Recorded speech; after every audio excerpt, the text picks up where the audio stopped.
So what are you doing? I am making or packaging bath bombs that I made yesterday. They have to dry so that they work.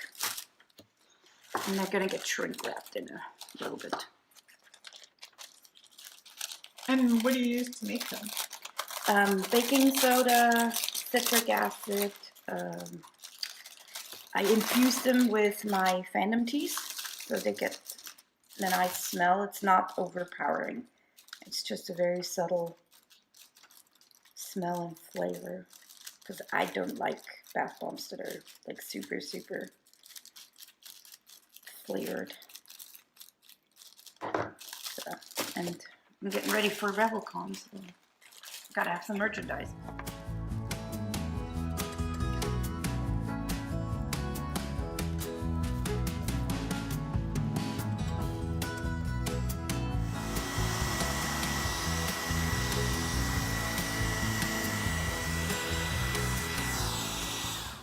Hi, I'm Pamela. I'm with Wayward Geeks. This is the Road So Far card game, very loosely based on a particular TV show that we all know and love. The object of the game is to collect characters of a particular group and claim the group marker. If you get the majority of the demons, you get the demon marker.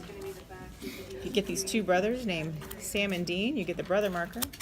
The person who has the most markers at the end of the game wins. Oh, that was Sam and Dean. That's so cute. It's an easy, quick play card game, up to 4 players. It takes on average about 15 minutes to play. We went through Kickstarter and had some great response, partially I think because the art is very original. It's all done by Cami Diox. She's fabulous and she lives and breathes Supernatural. Yeah, the art is beautiful. I love the character design. They're adorable. I love the play mat. I loved lining up all the kids, deciding who could stand next to who. Was a lot of fun. Yeah, and the crossroads, that's so clever. And there's a little impala, right? Yes, there's a 3D imprinted impala. This came in the Kickstarter edition to represent the car. Basically, in this game, the car travels around the board to collect characters, and we thought it would be more fun to have it represented with an actual car. Of course, you did.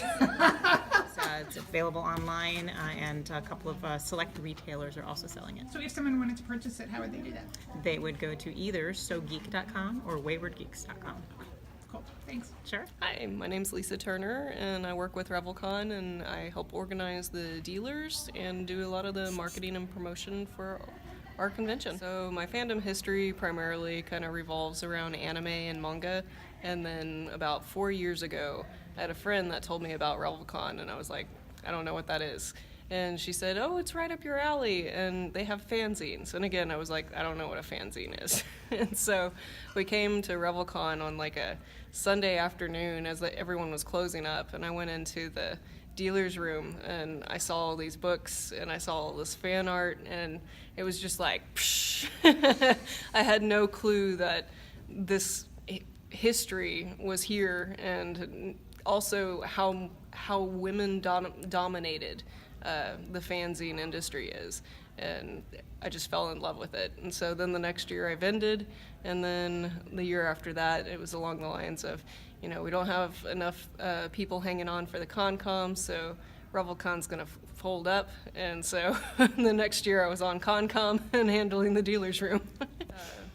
You just see these boxes and boxes of fanzines, and like the orphan zines, that was actually something that one of our ConCom members developed, and it's basically along the lines, or it started along the lines of people who couldn't attend conventions. They would send their orphans, their little fanzines off to conventions they couldn't attend, and so it was a cheaper way for artists to get their message out and help spread the messages and their work in a way that was spreading across an organic social media. So for me, I was coming in from fandom from like an anime and manga background, and so anything that I saw that was fan produced, it was more along the lines of the doujinshi and like anything that might be posted online. And so like to come here and see all of this rich history that I had no clue about, it just really excited me, because like I work in advertising and marketing, and I specialize in alternative media. And so to suddenly stumble across this pocket of history was so exciting and invigorating that it was like, I got to get my hands on more of this. When you come to RevelCon, you come across so many different ages. Like, you'll have scooter races. I've seen people dress their oxygen tanks up. And I think we even have it set up so that if you're over 80, you get free admission. And so, I mean, the age range that I see here is so different from a regular convention, because, I mean, normally I'm used to going to an anime or a Comic-Con and I'm on the older demographic, and then I come here and it's like, wow, I'm not so old anymore. And like, for a while it's all been a pretty big oral history, and so to see these groups coming together to actually start writing it down and documenting and preserving these fanzines. And like, one of the biggest things that comes to mind is a lot of the women at this convention have a death pact, which is basically they figure out, you know, hey, if I die before you got to get to my apartment and clean out all my zines before my family gets there. And like, several of them have stories of going over to a friend's place and just dumping, you know, 20 or 30 boxes of zines in the dumpster because they don't have room to take them in, and they got to get them out of there fast before family shows up. That's so sad. It is. It's pretty sad. Doesn't Texas A&M, one of the universities here, have a collection? There is a university that carries a collection. Unfortunately, I mean, these are situations that happened maybe about 10 or 15 years ago, and so they just didn't have any clue about what was going on there. At least now. Yeah, now they know. Like, a few years ago, I guess it was 3 years ago, we had Jeremy Brett come and present at our banquet, and he kind of did a full presentation about the organization and just what do you do with your fanzines when you die. And so it was morbid, but at the same time, everyone was laughing because, you know, it's all going to happen, and you got to wonder where all your precious zines are going to go. Okay. RevelCon is a media convention. We often call it a relaxicon because we don't have any guests from the literary or movie or TV show world. It's strictly guests. It's strictly fans that want to come and be together and enjoy themselves and relax for a weekend.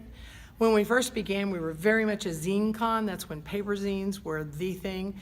Nowadays, now that many zines, most of them are on the net and things like that, we have a tendency to, or rather we've started branching out into different areas. But we're still a readers convention and a thinkers convention in a way. You know, it's all about being a fan.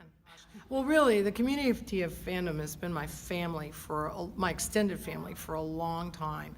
I found friends and, you know, lifelong friendships. I found people who were like-minded, and I always knew that I walked to the beat of a different drum. And then when I stepped into fandom, I found other people that walked to the beat of a different drum, and it was like coming home, always.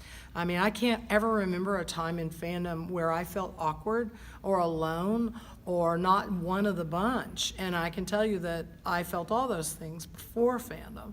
So coming into fandom and you know, getting involved, that was coming home. My closest friends at the point I am in my life are all fan friends.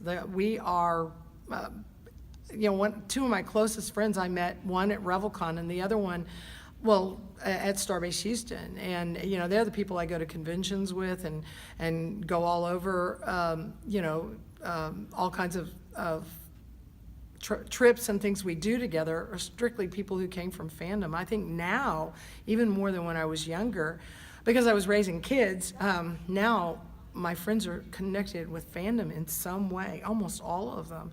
And the bond between the previous ConCom, I spent 9 years with a group of women. I can pick up the phone and call any of them at any point. And then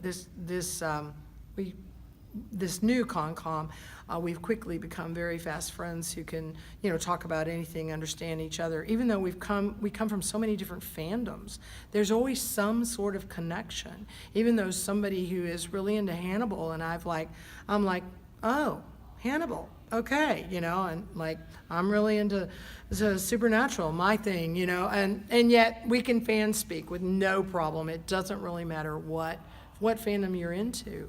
There's a sisterhood and a bond between women, and of course, you know, most of my friends are close to my age, and I'm no longer a spring chicken, so it's interesting to see fandom through the eyes of my daughter, I have two daughters. One of them is very much a fangirl, and I think she would call herself one. I hate to say that without her permission, but she came in through anime, and it was interesting to see her and see the baby fans at the anime conventions and see her come into fandom in a different way from what I had, but still find a home in fandom. So it's funny, my experience, even though of course generationally is very different, the fact that we found our people in fandom is not generational. She found her people is very similarly to how I found mine, and that's kind of cool. I think there's just some sort of